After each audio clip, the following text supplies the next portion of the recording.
నిర్మించి చూపించారు.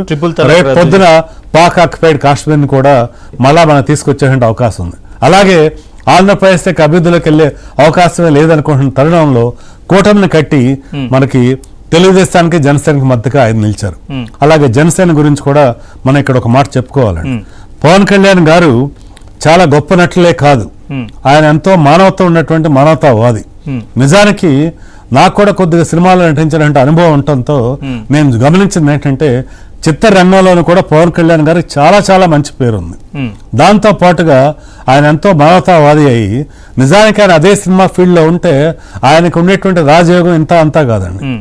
ఇప్పుడు మనం చెప్పినటువంటి పాన్ ఇండియా స్టార్ ఎవరైనా ఆయన ముందు ఇప్పుడు మీరు షారుఖ్ ఖాన్ గారు ఉన్నారు. షారుఖ్ ఖాన్ గారికి ఒక యాడ్ ఇవ్వడానికి ఎంతైతే రెమ్యునరేషన్ ఉంటుందో అంతకు మించిన రెమ్యునరేషన్ డిమాండ్ చేయగలిగేటువంటి స్థితిలో పవన్ కళ్యాణ్ గారు ఉన్నారు.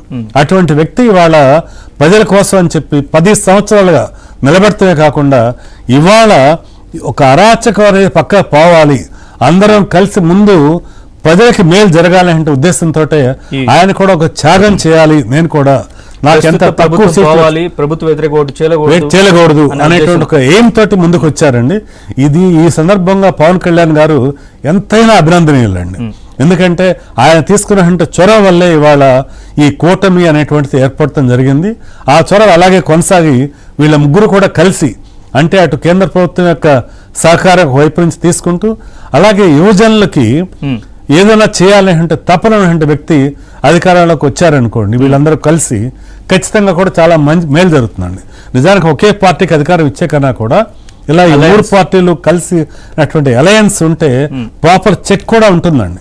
అప్పుడు మేనిఫెస్టో ప్రకారంగా 1 by 1 ప్రతి ఒక్క పాయింట్ కూడా అమలు జరిగేటువంటి అవకాశం ఉందండి ఇక్కడ.